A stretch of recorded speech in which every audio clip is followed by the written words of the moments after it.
what do you, so I know you said like there's like hundreds of other diseases and viruses that need our attention. What do you think is the most dangerous virus that could cause another, could cause a pandemic like this? Oh, I can't. It's too soon to ask me that question right now. Oh, Yeah, my, I could not even stomach trying to imagine that. but if you could name one, like in your opinion, you're looking at all the viruses, so like Zika. I know. I refuse. I refuse. Okay, I refuse after this whole pandemic on my shoulders. I am exhausted. I refuse to even believe there is another virus. You've got to okay, you have got to wait until I'm at least on vacation on a beach for a couple of weeks okay, before okay. we discuss the next possible virus. Okay, I'll wait till you're nice. You're on vacation. You're hanging out on the beach, Yeah, beaches of France, and I'll be like, because Marco, can you tell me which one is next? I tell everybody, like anybody who knows me, all my friends, there was that movie Contagion, which was really Yeah. excellent, and there was never a movie that wasn't better, more properly done, that kind of made us really see what a true pandemic could be from the kind of almost correct, right? Scientifically correct. Just the time scale was rushed, but I used to watch that over and over. I've probably seen that over 50 times. It's my favorite movie ever. I cry throughout it, right? So it's, Oh, I mean, it definitely has more of an emotional tug than it should, and most people wouldn't see this movie that way at all. But I would watch it all the time, right? And it's like right at the end when she figures out the vaccine and she's right in front of the monkey that has been saved from the vaccine. That's when I break into tears and I'm crying in the corner.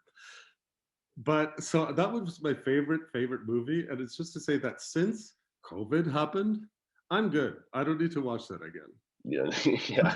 again. No, I think actually the things like, so that movie, people watched that in like early pandemic because we didn't know how serious this was, right? And in Contagion, the virus, if I remember correctly, I guess it sounds like you've watched it a lot, so you know, but the virus in Contagion like kills people in like 3 or 4 days, right? Like it's a lot more serious. Yeah, yeah, Um, it's like a very, that that virus was, it's like if you took all of the correct but bad parts of different pandemics and united them, it kind of gives you this. But it would have been, I mean, it was based a lot on SARS and Nipah virus, and it's just kind of bringing those two together and imagining that the transmission would be quicker and easier perhaps, but it gives a real, a real idea. And if we rewatch it now, we would realize actually a lot of it, the fear of the social distancing, and then the fear, and then as the vaccine rollout is coming, not everybody gets vaccinated. It's everything is pretty much on point. But again, yeah, no, if we have to talk about another, no, I just can't talk about any virus. I could say yeah, that, the bad ones are still the bad ones. The viruses that are like Ebola are clearly a big thing to look out for. The Nipah viruses are bad. Lisa fever virus is another bad virus that's out there.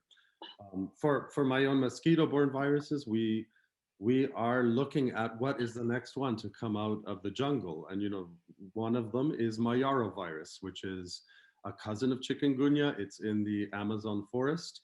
And there are more and more cases of spillover where some people in the Amazon region will be infected. And it's a matter of time, possibly, before that virus will jump into an urban mosquito and start to create more human mosquito infections. okay. See, so there we go. So I got some Yeah, like just not, yeah. names of viruses. Yeah, I gave you a couple of names. I won't speculate which one is bad. I just can't right now. Okay, that's fair. That's fair.